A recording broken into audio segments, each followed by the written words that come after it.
اخلاق یعنی چی؟ اخلاق یعنی که صفات اخلاقی مهم، صفات اخلاقی را داشته یک مرد یا دختر، یعنی ترک گناه ها. در روایتی از در روایتی هم ده که خدمت امام حسن علیه السلام مرد یا مات درباره ازدواج دختر شی کدی امام حسن علیه السلام مشوره کنه. امام فرمود دختر خو به مرد ازدواج کنو که با تقوا باشه، یعنی تقوا با پرهیزگار باید باشه. چرا؟ چون که امام علت چرم بیان بسیار واقعا تاثیر مثبت را بیان من امام موگه اگر با تقوا مرد را تو انتخاب کدی، با اخلاق ترین مرد را انتخاب کدی برای دختر خو، اگر این دختر تو را قلبا خوش نداشته باشه ظلم نمونه کچی. چرا؟ چون با تقوا از خدا ترس داره، از عذاب قبر ترس داره. امو صفات اخلاقیش نمیله که برای دختر ظلم کنه. امیتر دختر اگر با اخلاق باشه، شویشی اگر شوی خودتا خوش نداشته باشه، لیکن از خاطر پروردگار عالم یک زندگی را انتخاب منه که شوهر خود زجر نمیده زنی من، زندگی خود را کوشش منه تبدیل کنه به یک زندگی خوب. اگر خوش نداشته باشه، اگر خوش داشته باشه خود چی خوب، اگر خوش نداشته باشه خود ظلم نمونه. اگر خوش داشته باشه خود چی خوب، واقعا هم پرهیزگاره، هم با تقوایه و هم رعایت منه حقوق یک دیگه خود. اینها در خدمت امام رضا علیه السلام اماد که دختر خو میخوایم یک فرد را بیدم، یک شخص اماد در خدمت امام رضا علیه السلام که میخوایم در دختر خو در رشته ازدواج منسلک کنم. میخوایم یک فرد را بیدم که از نظر اسلام، از نظری که ما در دیدم، از تاریخ بایوگرافیش توخ کدوم، بایوگرافیش که توخ کدوم، بد اخلاق آدم است.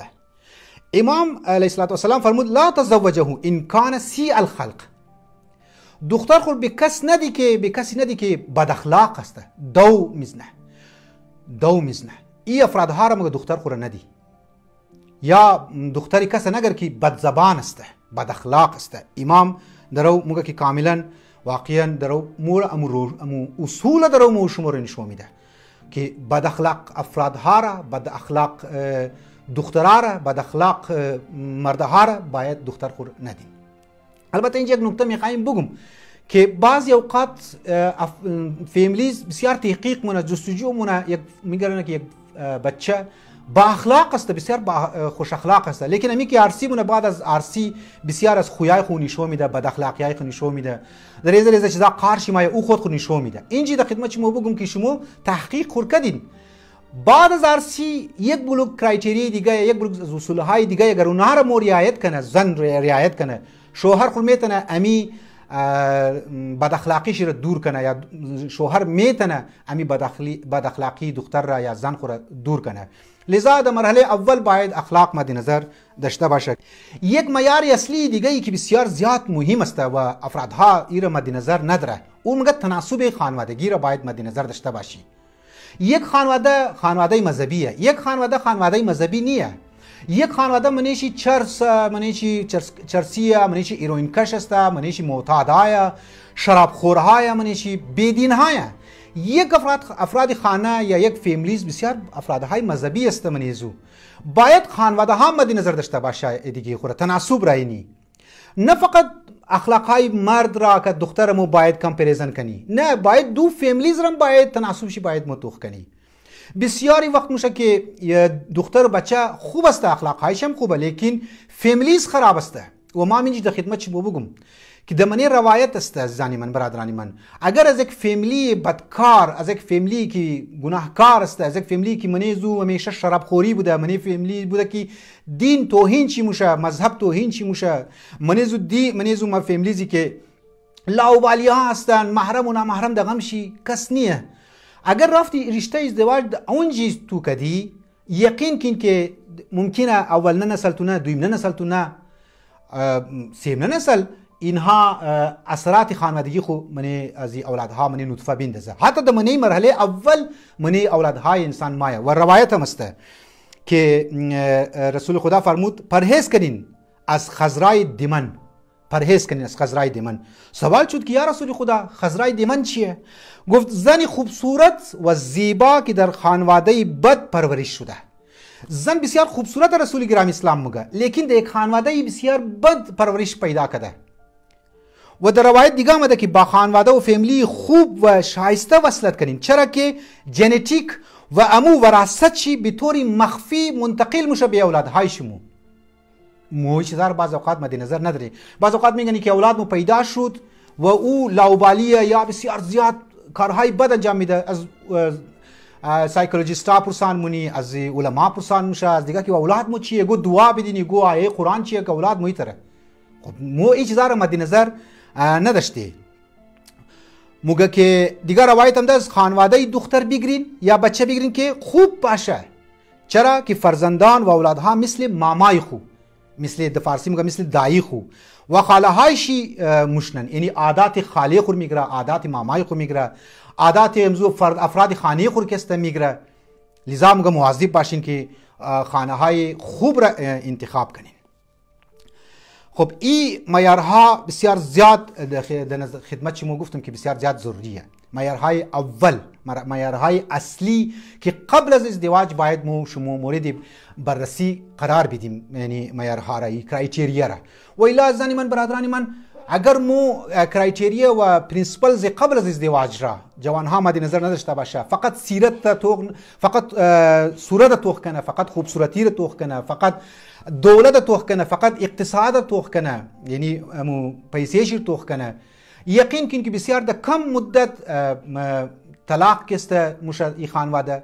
چرا؟ چون که اینها مو خیال مونی زنی من که ما کده گو کس یک دختر فقط برای خوبصورتی شیری را در خانه آوردم، سیرت چی توغ نکدم، بس آوردم زندگی بسیار خوب و خوشخرم کسته تیر میشه. نه زن منتر نیه، امو اخلاقهایش دوباره بروز مونه. و ما بسیار زیاد از جوانها را دیدم از مو شکایتم که شکایت های خو آورده بگیری از مو مسائل های خو و پرابلمز کو بیان کده.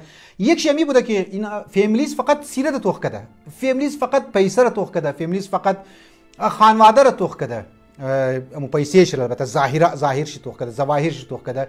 لذا میگن که مشکلات را منی فامیلیز ایجاد کرده. شما تو که مسئله اعتقادات و مسئله دینداری، مسئله مذهبی افکار چقدر تاثیر داره. استاد عزیز اسمو آقای فرجی که بسیار زیاد دمنی امزی فیلد اکسپرت است، وقتی مو درس میگرفتی منی کلاس پی اچ دی خو ای گفت بچه از ما بچه خور آرسی که است میخواستم کراو کنم برای یک دختر رفتی خواستگاری.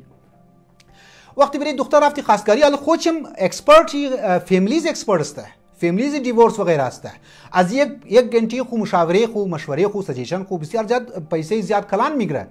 لیکن خودش چون که گفت ما مسئله بچه از مسته، مسئله بچه از مسته که ما میخوایم یک دختر برش بگیرم، گیر یک دیگه روانشناس برد، گیر یک دیگه سایکولوژی برد که استشیره سایکولوژیست برد که تاکی ای اردورا نظرات چیره توخ کنه که چقدر نظرات از نه منی خو اندرستندینگ زیاد داره، یک است چقدر منی نه نظرات از نه دیفرنس است.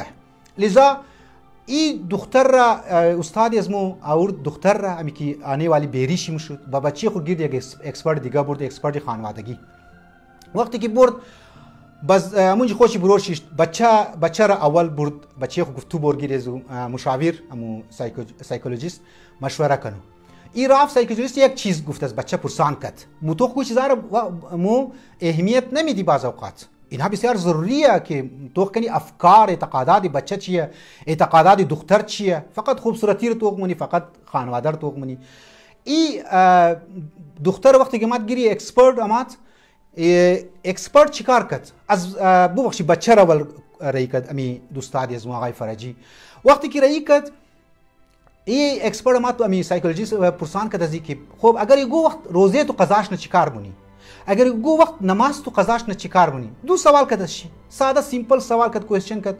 این خبر بسیار عجیب گپ زد. امی بچه گفت ما اصلا این سوچ نمونم، یعنی ما فکر نمونم که ما نماز ما قضاشونه، ما فکر نمونم که روزه ما قضاشونه. این را گفت خود چیگه تو بور.